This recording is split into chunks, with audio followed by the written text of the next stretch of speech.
आज मैं आपके लिए मूंग की फ्राई दाल बनाने जा रही हूँ। तो आए देखते हैं कि इसमें कौन कौन से इंग्रेडिएंट्स यूज़ होंगे और ये कैसे तैयार होगी। हेलो, अस्सलाम वालेकुम, welcome to Asha Imran food recipes. आज मैं आपके लिए लेके आई हूँ मूंग की दाल, फ्राई मूंग की दाल।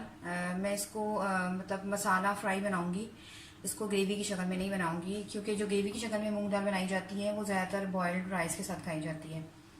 और ये जो है ये आप ज़्यादातर घर की रोटी या बाज़ार के नान मतलब किसी के साथ भी खाएंगे, आपको बहुत अच्छी लगेगी। तो शुरू करते हैं बिस्मिल्लाहिर्रहमानिर्रहीम से। इसके इंग्रेडिएंट्स में शामिल हैं, ये तकरीबन 2 प्याली मैंने मूंग की दाल ली है। मैंने इसको 3-4 घंटे भिगोया था और उसके बाद ये अब धोकर तो मैंने ये रख ली है। इसी तरह से इसमें इसके मसालों में शामिल हैं, ये half teaspoon red chilli flakes जाएगी, हाफ़ टी स्पून इसमें हल्दी जाएगी, 1 टीस्पून इसमें नमक जाएगा, 1 teaspoon half teaspoon sorry इसमें रेड चिली का पाउडर जाएगा, और एक एक चम्मच 1 टेबल स्पून है इसमें भुना कुटा ज़ीरा और भुना कुटा धनिया जाएगा, हाफ़ टी स्पून गरम इसमें चाट मसाला भी जाएगा, और और बिल्कुल 1/4 टीस्पून इसमें काला नमक जाएगा। और इसके अलावा ये 3 to 4 टेबल स्पून मैं इसमें टमाटर यूज़ कर रही हूँ। आप चाहें तो टमाटर छोटे छोटे काट के भी इस्तेमाल कर सकते हैं। मैं इसकी प्योरी इस्तेमाल कर रही हूँ, और ये प्योरी भी मैंने होम मेड है, यानी कि घर में बनाई हुई है।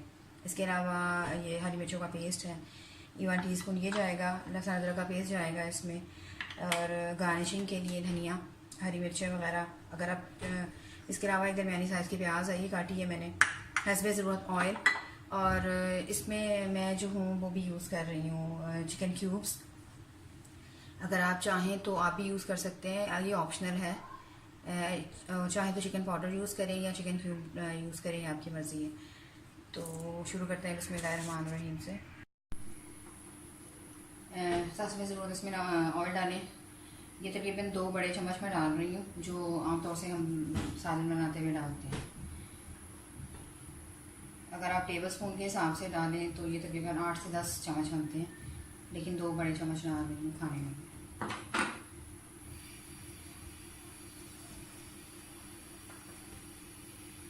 प्याज डाल दें।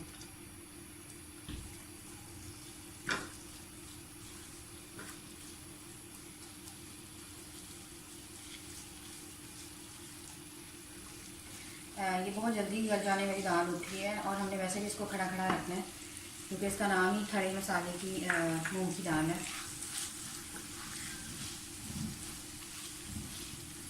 प्याज फ्राई करें अच्छी तरह।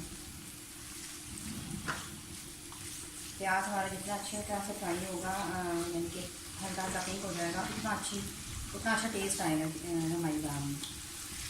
दाल जो होती है उसकी अक्सर बुनियाद जो होती है वो आपके भूनने पर होती है, मसालों के भूनने पर, चाहे वो कोई भी दाल हो।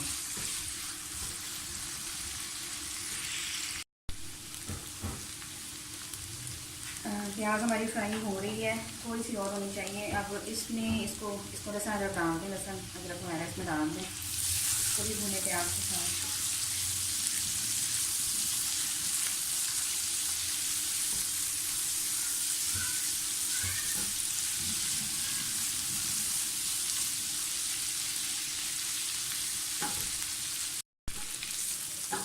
प्याज और अदरक लहसुन हमारा पिस गया है। अब इसमें हरी मिर्चें डालते हैं, और भी टमाटर भी डाल दें।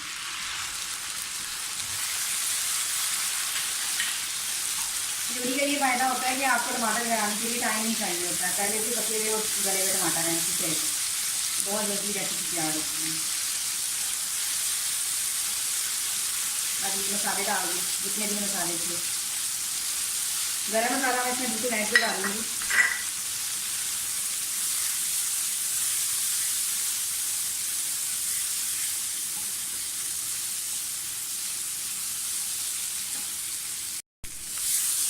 थोड़ा सा पानी डालें,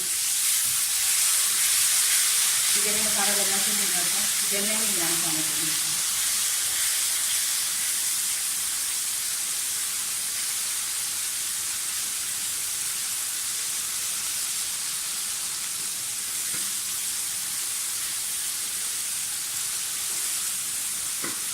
ये जो मिक्सचर की बोली ये पानी में ये भी डाल दें।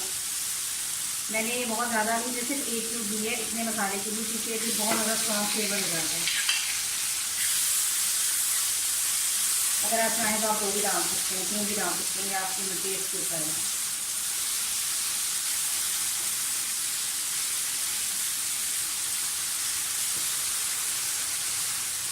अब ये हमारी जो दाल है,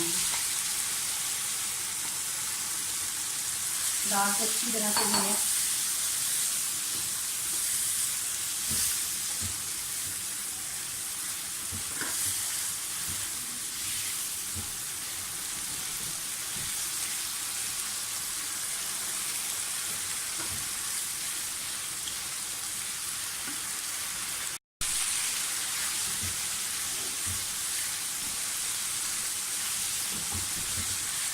दाल अच्छी तरह से हमारी भून गई है। अब इसमें पानी डाल दें।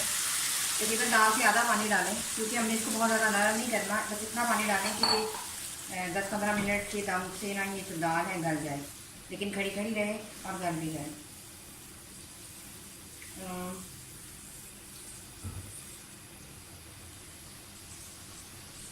तकरीबन 10 से 15 मिनट के लिए लाजमी मैं इसको ढक के रखूँगी, ताकि अच्छी तरह से गल जाए हल्की आँच में।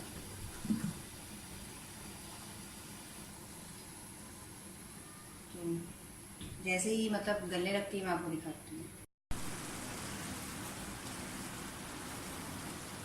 दाल हमारी बिल्कुल यानी कि भुन चुकी है। आप देख सकते हैं कि साइड्स पे जो पैन है वो ऑयल छोड़ रहा है। अब गार्निशिंग के लिए इसको धनिया लगा,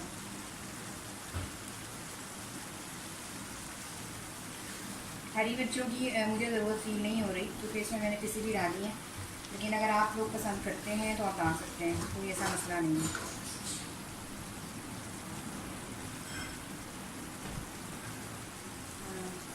और खड़े मसाले वाली मूंग की दाल जो है वो हमारी रेडी हो गई है।